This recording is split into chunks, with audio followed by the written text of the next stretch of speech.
The following message is by Pastor John Piper. More information from Desiring God is available at www.desiringgod.org. I want to begin by directing your attention to the self-identification of God in Exodus chapter 3, verses 14 to 15. You can look at it if you want. By the way, with regard to the manuscript, as in the last several years, just to spare you the trouble of trying to listen and write at the same time, if you want it, we will put this manuscript in your hands right after this gathering free of charge, so that you can focus all your energies on listening, and if there's any juicy quote or anecdote that I tell, it'll be on paper in your hands 5 minutes after we're done, and you don't have to worry. You can be thinking about questions you want to ask me at the end instead of trying to keep track on paper of where I'm going. Exodus chapter 3, verses 14 and 15. Now you remember Moses has been called and commissioned by God to go down to Egypt to set the people free and lead them out of bondage. And Moses is frightened, and he says to God that he doubts that he's the man for the job. And God says to him in verse 12, I will be with you. And then Moses says, when I say to them, the God of your fathers has sent me to you, they may say to me, what is His name? What shall I say to them? And God's response at this point is, I believe, perhaps the most, at least one of the most important self-revelations of God in all the Bible. God said to Moses, I am who I am. And He said, thus you shall say to the sons of Israel, I am has sent me to you. And God furthermore said to Moses, thus you shall say to the sons of Israel, Yahweh, which is simply another form of Ehyeh. Yahweh, the God of your fathers, the God of Abraham, the God of Isaac, and the God of Jacob has sent me to you. This is my name, Yahweh.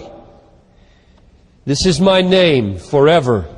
This is my memorial name to all generations. And so it's very clear that the thousandfold used name of God, Yahweh, in the Old Testament is rooted by God explicitly in the phrase, I am who I am. Ehyeh, Asher, Ehyeh. Tell them, Yahweh has sent you. Tell them that the most significant thing you can say and the most wonderful thing you can say is that I simply and absolutely am. Now, I begin with this self-designation of God because my unhidden and unashamed aim in this message on John Calvin, and in 10 years of hosting the Bethlehem Conference for Pastors, is to fan a flame in you that you might have a passion for the centrality and the supremacy of God in your ministry. This is not distanced, merely objectified historiography. I have an agenda. A very clear, theological, sermonic agenda, and Calvin is my guinea pig this year. And it's the same message every year, and it hangs on the wall up there, and it's written on everything I write, and it's what I live for, and so there's no hidden agenda here.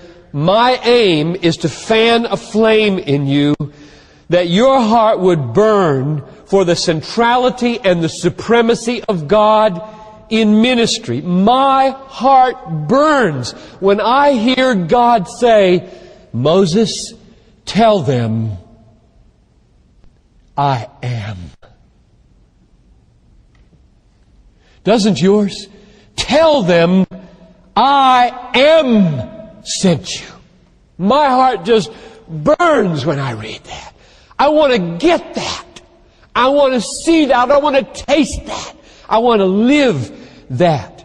It burns in me when I think about the absoluteness of the being of God. Never beginning, never ending, never becoming, never changing, never improving, to be dealt with on His terms or not at all. I just tremble inside when I hear God talk like that. So let it hit you, brothers.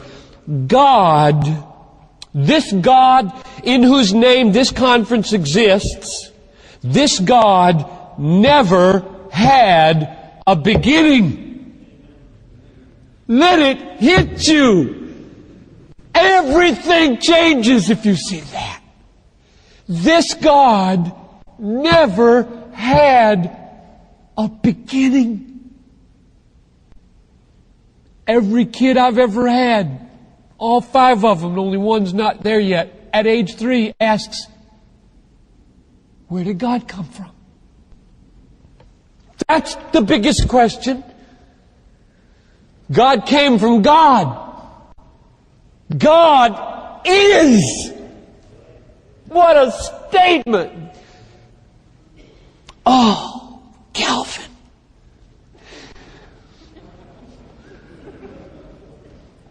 One who never had a beginning, but always was and is and will be, defines all things. Whether we want Him to be there or not, He's there. We don't negotiate with Him for what we want reality to be. The arrogance of man. Oh, the way God is talked about today. The arrogance of human beings. As if we can negotiate the kind of God we get.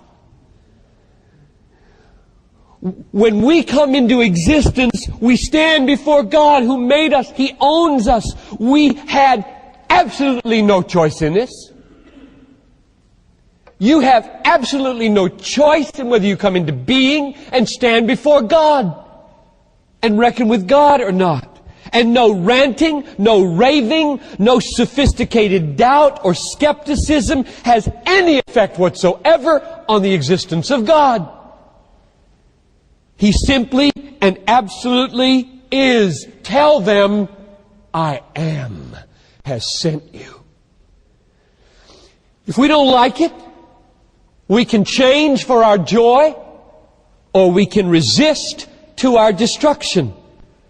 But one thing remains absolutely unassailed. God is. He just is. You got to reckon with Him or die. There is no choice. He is there. He's God. And therefore, brothers, let it hit you. What matters in ministry is God. Above all things, I cannot escape the simple. I used to think it was something you moved beyond.